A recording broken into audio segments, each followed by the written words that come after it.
Sicher haben Sie schon gelesen von Facebooks. Wer kennt das? Wer hat das schon gehört? Ich soll das mal anzeigen. Doch, schon einige. Okay. Communities sind Online-Gemeinschaften. Da gibt es verschiedene Sorten. In der deutschen Schweiz bei der Jugend äußerst beliebt ist dieses Netlog. Facebook ist so global, englisch und Netlog ist deutschsprachig, europäisch und meist treffen sich hier Schweizer.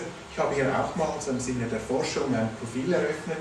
Man sieht so mein Geschlecht, mein Alter, Trust, ich habe mich identifiziert über eine Nummer und ich schreibe hier so etwas über meinen Geburtstag, meine Hobbys, wo ich wohne, Liebesstatus etc.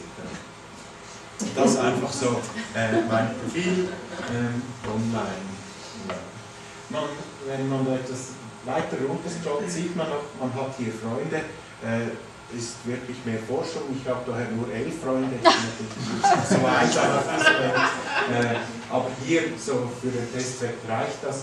Und ich kann Fotos online stellen und hier beginnt so die Liebe der Jugend zu Netlog. Vielleicht können wir das aber auch gleich live mal schauen. Das ist Deborahs Profil. Sie hat hier ein Bild mit Freund. Sie hat auch mehr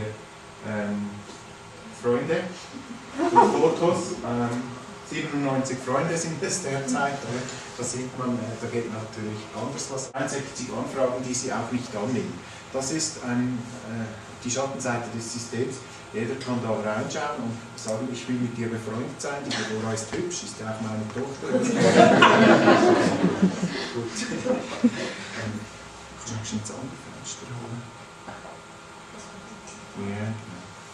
Was das Heikel ist hier, ist, was viele Jugendliche nicht begreifen, ist, ich hoffe, man sieht es jetzt plötzlich, das ist eine andere Jugendliche im Netz, dass sie da Bilder ins Netz stellen, die nicht ins Netz gehören.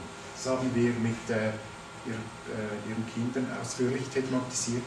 Man muss sich vorstellen, jedes Bild im Internet ist so öffentlich wie eine Postkarte und wenn man sich da im BH präsentiert, dann muss man sich nicht wundern, wenn man auch ganz schwierige Angebote bekommt im Netz.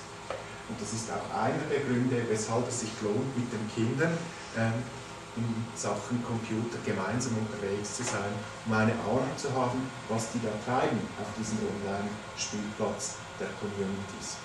Man kann sagen, bei den Fünftklässlern ist das noch nicht so virulent.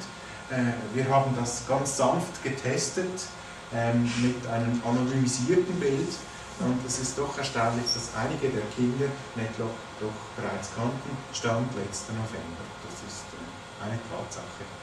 An und für sich kann man hier erst ab 13, Deborah, Mitglied sein. Ich glaube ab 13 oder 14. Man muss aber wissen, die Kinder können natürlich irgendein Geburtsdatum eintippen, das geht locker. Von daher sind bei Netlog auch viele Jüngere bereits anzutreffen. Okay, vielleicht von mir her abschließend noch, Netlog ist noch spannend. Man kann auch schauen, wie oft man gewählt wird. Bin ich noch nie gewählt? Kannst du mal in die Statistik?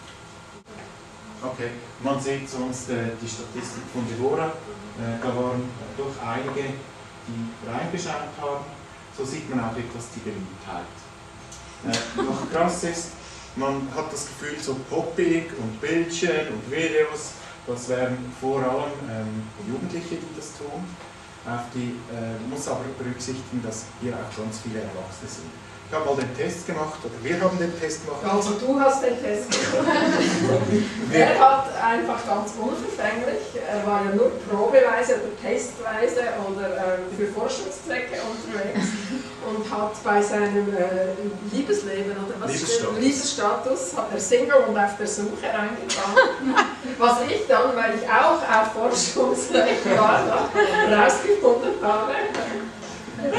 Und er hat dann gemerkt, dass seine Statistik rasant angestiegen ist, schon innerhalb von 2-3 Tagen. Ich wurde massenweise von 40-jährigen Frauen angeklickt, die auf der Suche nach einem Mann sind. Das gehört auch dazu bei Netlog oder Facebook.